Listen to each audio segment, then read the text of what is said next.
encouragement mo sa mga tao, Lo, na may mga kapansanan, paano sila lalaban sa buhay? Ay, sa akin minsan walang kain, minsan meron. Kapares nito, binigyan niyo ako. Nagawa ko ng paraan to para sana ko mapagsaing. Wala ka pala ditong Lo, saingan? Hirap, tag-ulan. Saka ang kahoy, mahirap ang hagilap ng kahoy na panggatong. Wala kang bahay? Nakikitira lang pala si Lolo, guys. Wala pala siyang bahay. Sobrang mahirap. Buti na lang daw, nakita natin siya.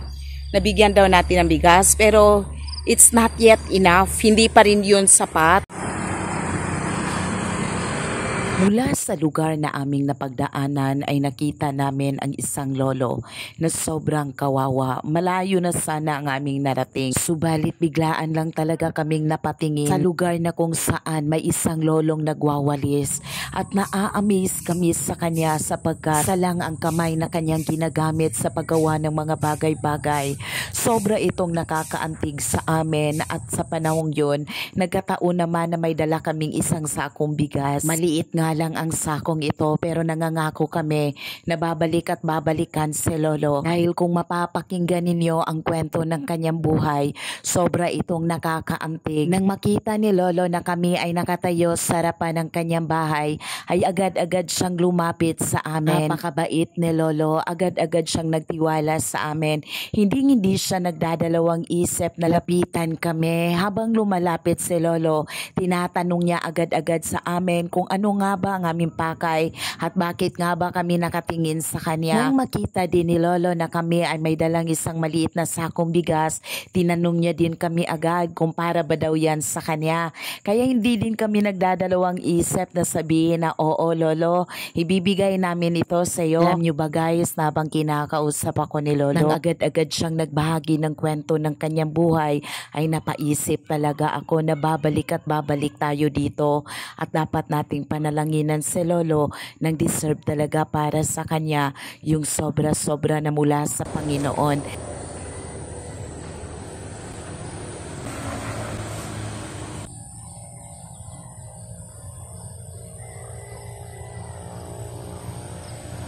Paano naman Lo kapag naghanap ka ng pagkain mo Lo, araw-araw Lo?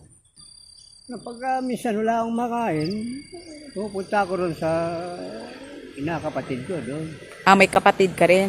Babae. Pero yan, dito ko lang na yan. Hindi pala na kapatid ko rin yun. Babae. Pamilya rin. Mabait naman Lo? Mabait yun. Hindi balide kung tawagan nila rito. So sana ni Lolo na ipakita sa amin ang bahay na kung saan siya ay nakatira.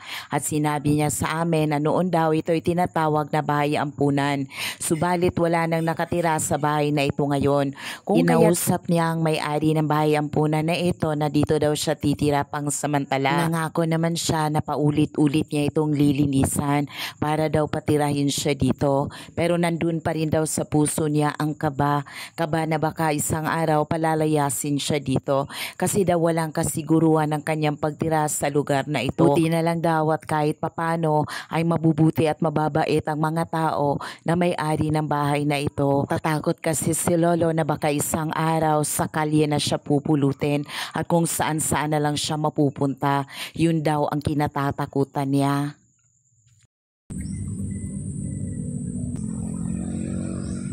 Mga malimos sa Maynila, wala rin bumibili. Kinuwento din ni Lolo sa amin na nung mga panahon na nandun pa siya sa Manila, dahil doon naman talaga siya na disgrasya, ay sobrang hirap nga daw ang buhay niya doon.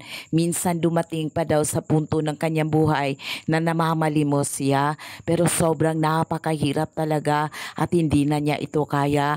Kung kaya't napag-isipan niya, pumunta na lang dito sa probinsya. Hihintay lang ako sa kanila kung bibigyan ako, kung meron, pag wala. Dahil wala.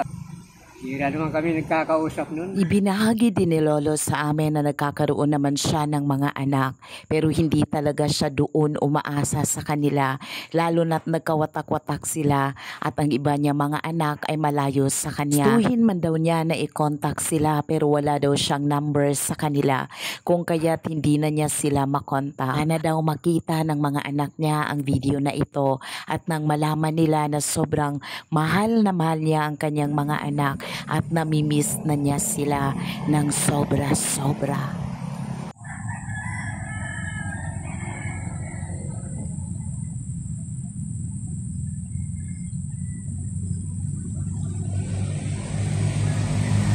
Hirap talaga. Kaya ako minsan, naiiyak ko lang ako mag-isa dyan. Bakit po kayo naiiyak, Lo? Mahirap sa buhay.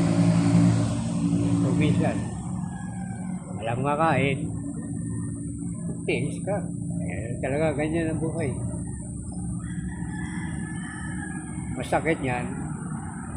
Papalisin din ako. Nangyari niyan, pakalat-kalat lang.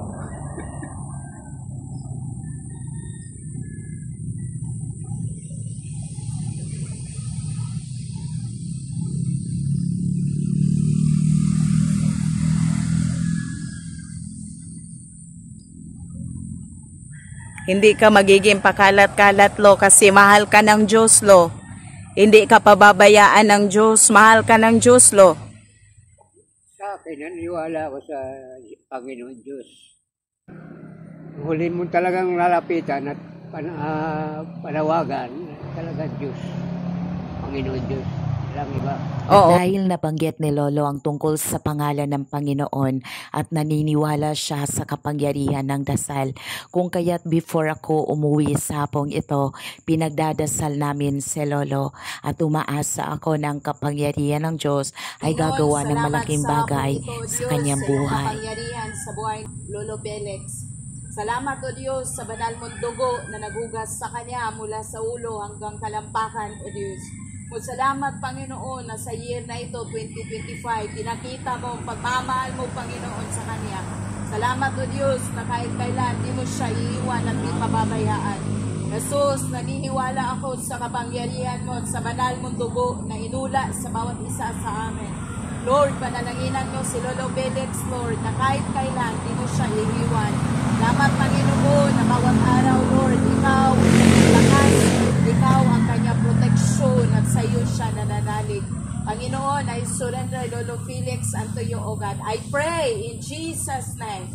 Lahat ng gawa ng Diablo, walang kapangyarihan sa kanya. Bigyan mo siya ng kalakasan, mahaba pang buhay, Panginoon, at maging masaya ang kanyang puso at kaisipan. Salamat o Diyos nang nangyari sa kanya, magiging testimonyo na ikaw o Diyos ay buhay at ikaw, Panginoon, ay gagamit ng mga tao para siya ay matulungan.